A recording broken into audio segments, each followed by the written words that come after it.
Maintenant, avec Violaine, nous allons parler de la résilience par la data. Et donc, Descartes Underwriting, c'est plutôt une jeune boîte, on peut dire. Ouais, très jeune. Une jeune boîte, voilà. C'est à la fois une grosse et une jeune boîte parce qu'on a commencé à opérer il y a 18 mois, on a émis nos premières polices il y a 18 mois. Et ben on a énormément cru parce qu'il y a 18 mois, donc on commençait, on générait 0 million de primes par mois. Il y a 6 mois, on générait 1 million de primes par mois. Et là, on génère de l'ordre de 2 millions de primes par mois. Donc oui, on a beaucoup grossi. Et c'est une bonne chose. Et je pense que ça montre qu'il y a un vrai momentum dans le marché pour ces problématiques-là de résilience climatique.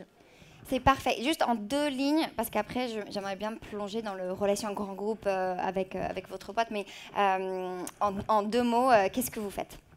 Alors, Descartes Underwriting, on est une agence de souscription, c'est-à-dire qu'en fait, on fait tout ce que ferait un assureur, mais pour le compte de grands réassureurs et grands assureurs de la place, pour concevoir et souscrire des nouveaux produits d'assurance pour les risques climatiques et les risques émergents.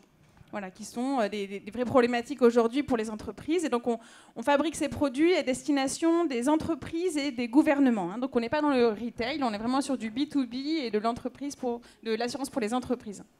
Et donc, justement, vous êtes une boîte B2B. Comment vous vous positionnez par rapport à vos clients qui offrent eux aussi les produits aux clients finaux ? En fait, donc, je pense que vous parlez comment on se positionne par rapport aux grands assureurs. Ouais. Alors, je dirais il y a plusieurs choses à dire. D'abord, je pense que les partenariats entre les startups et les grands groupes, c'est une façon de combiner le meilleur des deux mondes. Mais il y a plus, pour les startups en tout cas, il n'y a plus de barrière à l'entrée. Aujourd'hui, avec les nouvelles sources de données, satellitaires, objets connectés et des capacités qui sont vraiment énormissimes en termes d'analyse de données, on est capable de battre des grosses marques et des gros assureurs sur l'analyse des risques commerciaux et des risques climatiques.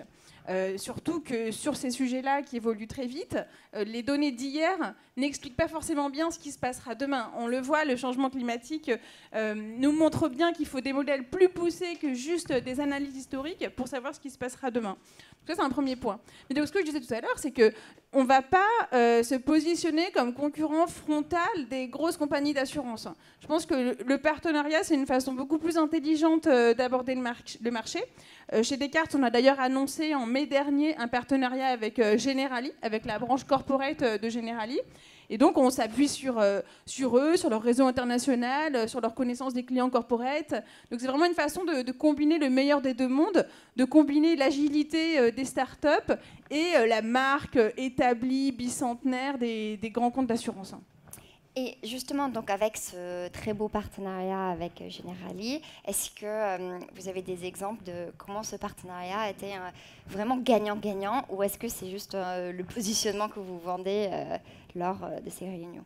Ouais, non, c'est vraiment gagnant-gagnant pour les deux parties. Je peux donner l'exemple d'un client qu'on a souscrit récemment. Donc, on disait que les risques climatiques se multiplient en fréquence, en intensité. Donc, évidemment, c'est un sujet pour les grandes entreprises. Donc, récemment, on a travaillé avec un client de Generali qui est une grande chaîne d'hôtels, qui a des hôtels dans les Caraïbes, qui est un endroit paradisiaque quand tout va bien. Mais malheureusement, il y a aussi beaucoup d'ouragans dans la région. Il y en a eu encore récemment. Là, on attend juste la fin de la période.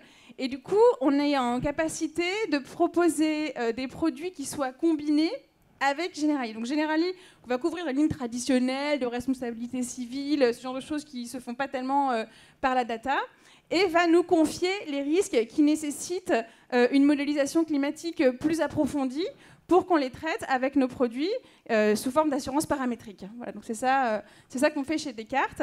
Et du coup, l'expérience client, elle est top, parce que si on n'avait pas été là, en gros, on aurait eu un client qui aurait été énormément majoré dans un contexte de marché des risques commerciaux qui est extrêmement difficile.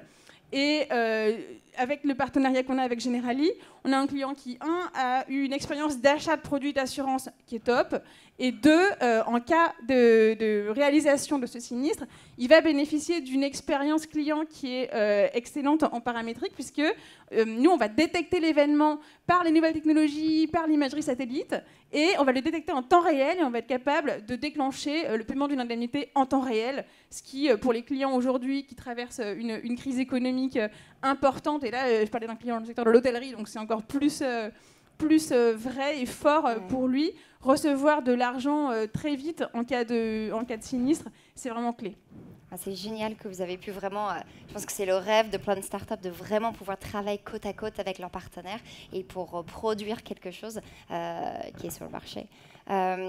Et vous avez aussi, au-delà des beaux partenariats, déjà réalisé une levée de fonds. Oui, 2 levées de fonds, même parce qu'on a fait une levée seed en février 2019 pour 2 millions d'euros. Et là, on vient de compléter une série A, donc avec... donc c'était Blackfin Capital Partners pour notre levée seed. C'est Serena et Kate qui ont l'idée la série A, mais avec Blackfin Capital Partners qui a participé également. Donc voilà, on est vraiment sur des partenariats qui marchent très très bien et voilà, on veut que ça continue comme ça. Bah oui, super, qui était sur scène tout à l'heure. Tout à fait. C'est quoi la suite avec ces sous, avec ce financement Alors, c'est un marché qui est vraiment mondial, hein, évidemment, le marché des catastrophes naturelles, le marché des risques commerciaux également, que nous, on adresse à travers le réseau des courtiers, qui est déjà un réseau mondial.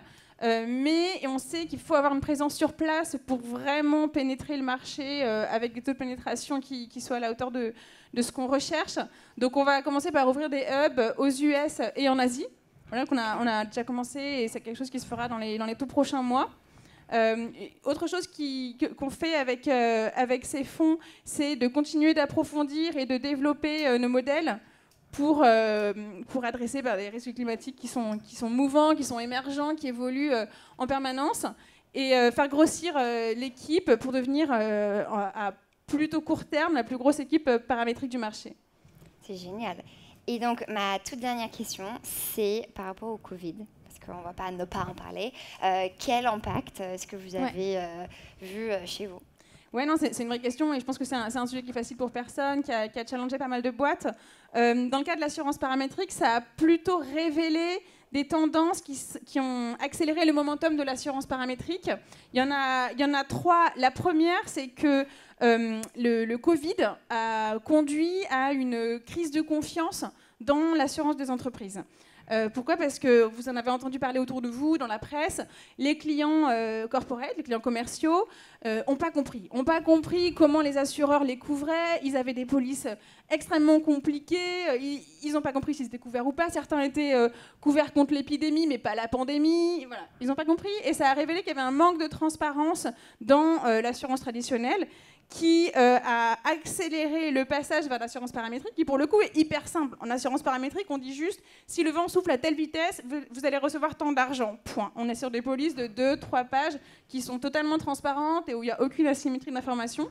Donc ça a renforcé la sensibilité des clients et la valeur transparence a été mise très très haut dans ce qu'ils recherchent. Donc ça a été vraiment la première chose. La deuxième chose, c'est que, je disais tout à l'heure, c'est un produit où on détecte en temps réel, grâce aux nouvelles technologies, les événements. Ça veut dire que le cash arrive tout de suite chez le client. Donc, avec la crise du Covid, on a beaucoup de clients qui ont ils traversent une période qui est un vrai challenge. Et être payé tout de suite, en quelques jours, suite à un sinistre, c'est devenu une valeur numéro 1. Il faut savoir qu'en assurance traditionnelle, un sinistre d'ampleur, c'est au moins 18 mois avant d'être réglé. Donc, toutes les boîtes n'ont pas 18 mois de trésorerie pour attendre l'arrivée du cash de leur assurance. Et troisième chose qui a accéléré le développement du paramétrique pendant cette période, c'est le fait qu'on puisse tout traiter à distance. On n'a pas besoin d'envoyer d'experts sur place. Demain, j'ai un ouragan qui frappe un de mes hôtels dans les Caraïbes. Je n'ai pas besoin d'envoyer un expert pour voir si le toit a été arraché ou pas. Je sais que, suivant la vitesse à laquelle le vent a soufflé, je sais exactement combien je dois payer à mon assuré et je le fais. Donc, je peux tout faire à distance. Et en cette période de Covid, c'est un vrai sujet. C'est un vrai sujet. On a des clients qui sont hyper anxieux de se dire mince, si j'ai un sinistre demain, en fait, comment est-ce que je vais être indemnisé ? Aucun expert peut venir sur place. Voilà, donc la transparence, la rapidité et le fait de tout pouvoir faire à distance, ça a vraiment été des choses qui ont été révélées pendant le Covid, qui étaient déjà importantes avant, qui le sont d'autant plus et qui ont accéléré le développement de l'assurance paramétrique.